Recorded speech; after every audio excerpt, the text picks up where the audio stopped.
ആലപ്പുഴയിൽ മുൻ മുഖ്യമന്ത്രിയുടെ ഗൺമാൻമാർ യൂത്ത് കോൺഗ്രസ് പ്രവർത്തകരെ മർദ്ദിച്ച കേസ് അട്ടിമറിക്കാൻ ഉന്നത ഉദ്യോഗസ്ഥർ കൂട്ടുനിന്നുവെന്ന് SIT റിപ്പോർട്ട്. കോടതിക്ക് മുന്നിലെത്തിയ തെളിവുകൾ പോലും നശിപ്പിച്ചു.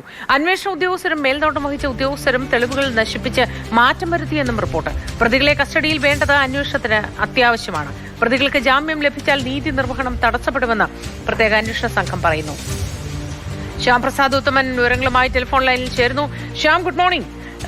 വളരെ നിർണായകമായ കാര്യങ്ങളാണല്ലോ ഈ പറയുന്നത്.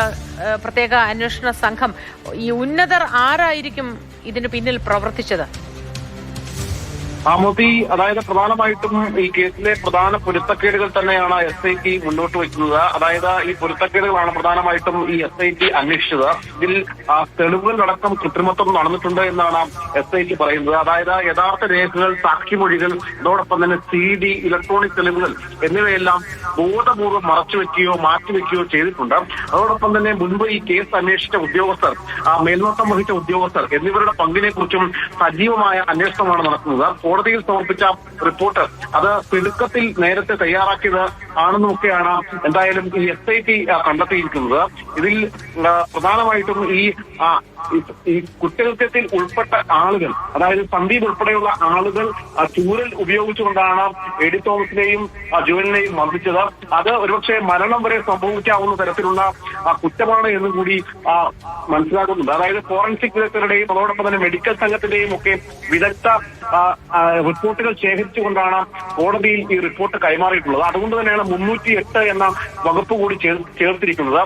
അതുകൊണ്ട് തന്നെ പ്രതികൾക്ക് ജാമ്യം കൊടുക്കാൻ ഒരിക്കലും പറ്റുന്ന കാര്യമല്ല എന്നുകൂടി ഈ അന്വേഷണ സംഘം പറയുന്നുണ്ട്. അതോടൊപ്പം തന്നെ പ്രതികളെ കസ്റ്റഡിയിൽ വാങ്ങേണ്ടതുണ്ട് എന്നുകൂടി പറയുന്നു. ഈ പ്രതികൾക്ക് ഉന്നത ബന്ധമുണ്ട്.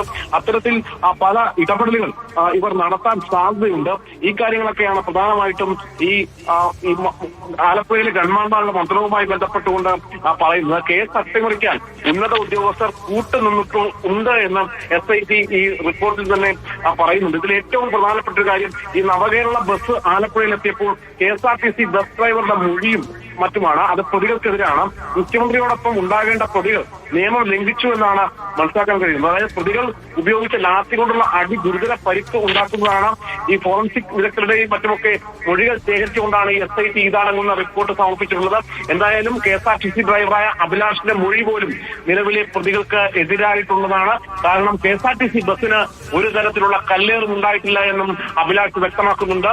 അതായത് മുഖ്യമന്ത്രിയോടൊപ്പം സഞ്ചരിക്കേണ്ട ആളുകൾ പിന്നെ എന്തുകൊണ്ട് ഇത്തരത്തിൽ ഒരു നീക്കം നടത്തിയെന്നും ഇവരെ ക്രൂരമായ രീതിയിൽ മർദ്ദിച്ചുവെന്നും ഇവരെ ആദ്യം നടന്ന പോലീസുകാരെ പോലും പരിക്കേൽപ്പിക്കുന്ന രീതിയിലാണ് ഇവരുടെ പ്രവർത്തനം ഉണ്ടായതെന്നുമാണ് SIT ഈ റിപ്പോർട്ടിൽ സൂചിപ്പിക്കുന്നത്. എന്തായാലും ഈ റിപ്പോർട്ടുകളെല്ലാം പരിഗണിച്ചുകൊണ്ടായിരിക്കും ഇന്ന് ഈ 5 പേരുടെയും ജാമ്യ ഹർജി പരിഗണിക്കുക. രാവിലെ ഏകദേശം ഒരു 11 മണിയോടുകൂടി ഇക്കാര്യത്തിൽ ഒരു തീരുമാനമാകും. എന്തായിരിക്കും കോടതി തീരുമാനിക്കുക എന്നും അറിയാൻ കഴിയും. ശരി, ശ്യാം പ്രസാദ് ഉത്തമനാണ് വിശദാംശങ്ങൾ നൽകിയത്. ആലപ്പുഴയിൽ ഉണ്ടായ ഈ കേസിലാണ് ഉന്നത ഉദ്യോഗസ്ഥർ ഇടപെട്ടു എന്ന് ഇപ്പോൾ വ്യക്തമായിരിക്കുന്നത്. ഏതായാലും ഇക്കാര്യങ്ങൾ തീരുമാനത്തിലേക്ക് എത്തുമ്പോൾ നിങ്ങളുടെ വിവരങ്ങൾ പങ്കുവയ്ക്കാം. ശ്യാമിന് നല്ല ദിവസമായിരിക്കട്ടെ എന്ന് ആശംസിക്കുന്നു.